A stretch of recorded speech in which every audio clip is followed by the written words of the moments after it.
সমুদ্র আমাদের কল্পনার থেকেও গভীর, ভয়ঙ্কর আর রহস্যে ভরা। যদি আপনি সমুদ্রের কেবলমাত্র ৩৫০০ মিটার গভীরে ডুব দেন, তাহলে সম্ভবত একটা না একটা অজানা নতুন প্রজাতির প্রাণীকে আবিষ্কার করে ফেলতে পারবেন, যা বিজ্ঞানীদের কাছেও অজানা। কারণ মানুষ আজ পর্যন্ত কেবল সমুদ্রের ৫% এরিয়াকেই এক্সপ্লোর করতে পেরেছে, বাকি ৯৫% অংশ এখনও আমাদের কাছে অজানা।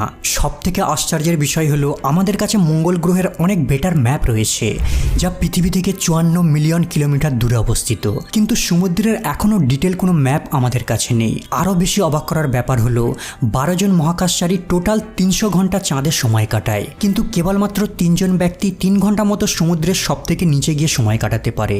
যখন আপনি বিচে দাঁড়িয়ে দূরের সমুদ্রের নীল জলের দিকে তাকাবেন, তখন আপনি সমুদ্রের সব থেকে উপরের লেয়ারটিকেই দেখতে পান। একে আমরা সানলাইট জোন বলে থাকি। এখানে সূর্যের আলো খুব ভালোভাবে পৌঁছাতে পারে। এই উষ্ণ উজ্জ্বল জলে মাছেদের একটা বড় দল ঘুরে বেড়ায়। কিন্তু যখনই আমরা নিচের দিকে নামতে থাকবো, সূর্যের আলো কমতে থাকবে। ১০ মিটার গভীর পর্যন্ত ১৬% সূর্যের আলো পৌঁছায়। পৃষ্ঠতল থেকে ৪০ মিটার গভীরতায় নর্মালি স্কুবা ডাইভিং করাকে সেফ বলে মনে করা হয়। এর নিচে ১০০ মিটার গভীরে ডাইভিং করার অর্থ মৃত্যুর সঙ্গে খেলা। কিন্তু হারবার্ট নিচ এর থেকেও নিচে ২১৪ মিটার গভীরে নেমে রেকর্ড গড়ে দেয়। ২০১৪ সালে ১৮ সেপ্টেম্বর মিশরের ex army officer Ahmed Gabr ৩৩২ metre গভীরে ডাইভিং করে এই রেকর্ডটা ভেঙে দেয়। আর এই গভীরতাটা প্রায় আইফিল টাওয়ারের সমান। সানলাইট জোনের পরে ২০০ মিটার গভীর থেকে শুরু হয় দ্বিতীয় জোন, টয়লাইট জোন। আর এখানে সূর্যের আলো প্রায় ১% পৌঁছায়। আর এখান থেকে শুরু হয় অদ্ভুত ধরনের সব প্রাণীদের উৎপত্তি, যেমন ব্লাডি বেলিকম জেলি। যখন এই জেলিফিশটা মুভ করতে থাকে, এদের দেহে রঙিন রঙিন লাইট ফ্লিকার করতে থাকে। এইসব প্রাণীরা নিজে থেকে আলো প্রডিউস করে থাকে, যাতে অন্ধকারে শিকারকে অ্যাট্রাক্ট করতে পারে আর শিকারীদের ভয় দেখাতে পারে। ৫০০ মিটার গভীর পর্যন্ত ব্লু হোয়েল ডাইভ করতে পারে। পৃথিবীর সব থেকে বড় প্রাণী এর বেশি আর নিচে নামতে পারে না। ৫৬৫ মিটার পর্যন্ত এম্পেরার পেঙ্গুইন সর্বোচ্চ গভীরতায় ডাইভিং করতে পারে।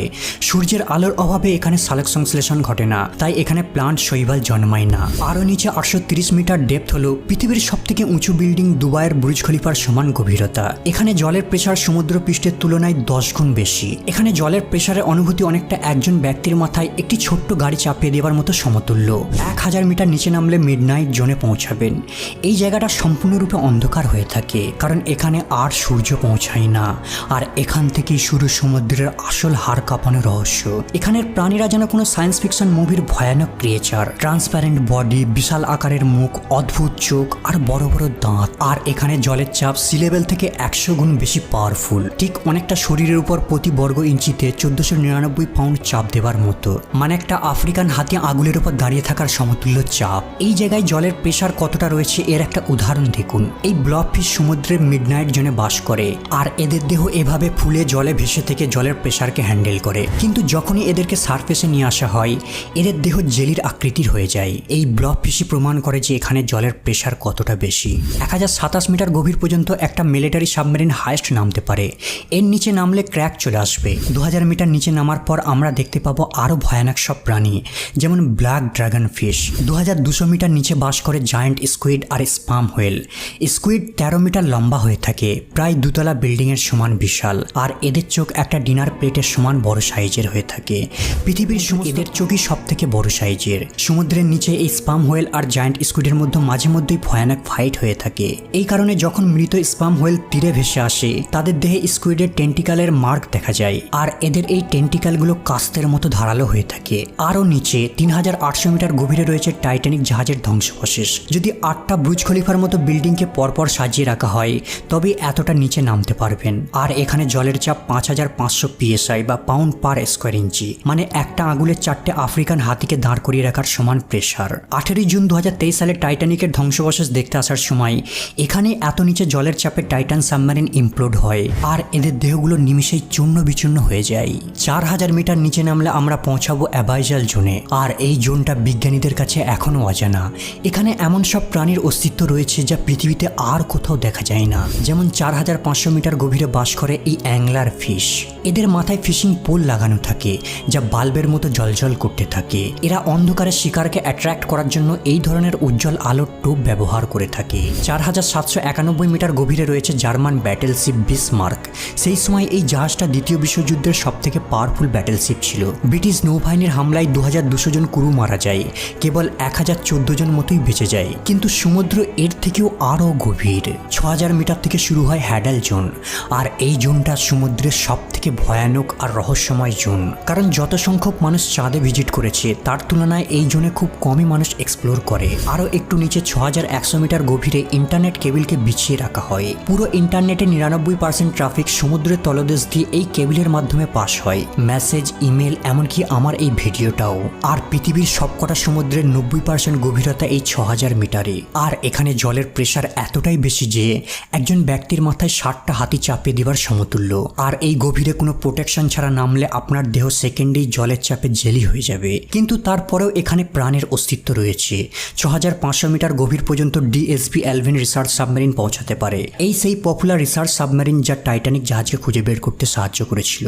আরও নিচে 8848 মিটার গভীরে মাউন্ট এভারেস্ট পর্বতকে উল্টো করে রাখা যাবে। 2012 সালে ডিপ সি চ্যালেঞ্জার মিশনে film maker James Cameron 10,898 metre নিচে নামে। আর সমুদ্রে এতটা নিচে নামার জন্য সে একটি বিশেষ কাস্টম মেড সাবমেরিন তৈরি করে, যার এত নিচে জলের প্রেসারকে সহ্য করার ক্ষমতা রয়েছে। কিন্তু সমুদ্রের সব থেকে গভীরতম পয়েন্টে মানুষ প্রথম পৌঁছায় 1960 সালে ডন ওয়ালস আর জ্যাক পিকার্ড। সমুদ্রের সব থেকে তলদেশে 10,916 মিটার গভীরে মাত্র 20 মিনিট সময় অতিবাহিত করে, কারণ জলের প্রেসার সেখানে এতটাই তীব্র ছিল যে তাদের উইন্ডোজে ক্র্যাক পড়া শুরু করে, তাই তাদেরকে দ্রুত ফিরে আসতে হয়। এখানে জলের চাপ এতটাই বেশি যে যেন 90টা হাতি আগুলের ডগায় দাঁড়িয়ে রয়েছে। এর থেকেও আরও একটু নিচে 36,070 ফিট বা 11,000 মিটার হলো পৃথিবীর সব থেকে গভীরতম পয়েন্ট, যা চ্যালেঞ্জার ডিপ নামে পরিচিত। এটা হলো সেম উচ্চতা যতটা উচ্চতায় এয়ারপ্লেন আকাশে ওড়ে। যদি কখনো প্লেনে ওড়ার সময় জানালা দিয়ে নিচের দিকে উঁকি মারেন তাহলে অনুমান করবেন এতটা গভীরে সমুদ্রের সব থেকে গভীরতম পয়েন্ট রয়েছে। যদি মাউন্ট এভারেস্টকে উল্টো করে দেওয়া হয় তারপরেও কয়েক মাইল লাগবে বটম পর্যন্ত পৌঁছাতে।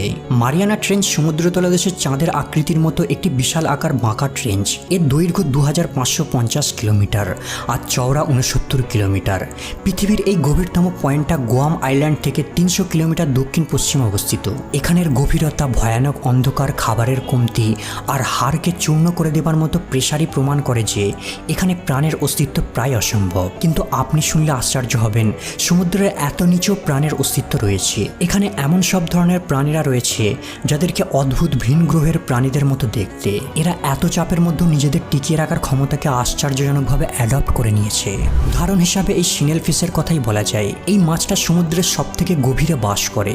12 ইঞ্চি লম্বা আর 3 ইঞ্চি মোটা এই মাছটা নিজের শরীরে পড়া যতটা প্রেসারকে সহ্য করে তা সত্যি কল্পনার বাইরে। এই মাছটার দেহের এরিয়া 25 স্কোয়ার ইঞ্চি আর এই গভীরে প্রেসার 16,000 PSI। এর অর্থ এই মাছটার দেহ প্রতি মুহূর্তে 1,70,000 কেজি ওয়েটকে সহ্য করে যাচ্ছে। মানে এই মাছটা বোয়িং 777-এর থেকেও বেশি ওজনকে সহ্য করে এখানে ঘুরে বেড়াচ্ছে, যা সত্যি একটি চমৎকার বিষয়। কিন্তু এর পেছনে কারণ কি? দুর্ভাগ্যবশত বিজ্ঞানীদের কাছেও এই বিষয়টা অজানা। আসলে এত নিচে নেমে রিসার্চ করা অসম্ভব, আর এখান থেকে প্রাণীদের উপরে নিয়ে আসলে প্রেসার কমের কারণে এরা ফেটে যায়। মনে রাখবেন, বিজ্ঞানীদের দ্বারা খুঁজে পাওয়া এটাই একমাত্র সমুদ্রের গভীরতম পয়েন্ট। যেহেতু সমুদ্রের কেবল 5% এরিয়াতে ম্যাপিং করা সম্ভব হয়েছে, তাই অজানা 95% এরিয়ার মধ্যে হয়তো এর থেকেও আরো গভীরতম পয়েন্ট লুকিয়ে রয়েছে। আর সেখানে হয়তো এর থেকেও আরো ভয়ানক কিছু আবিষ্কারের জন্য ওয়েট করছে, যা এখনো মানব জাতির কাছে রহস্য।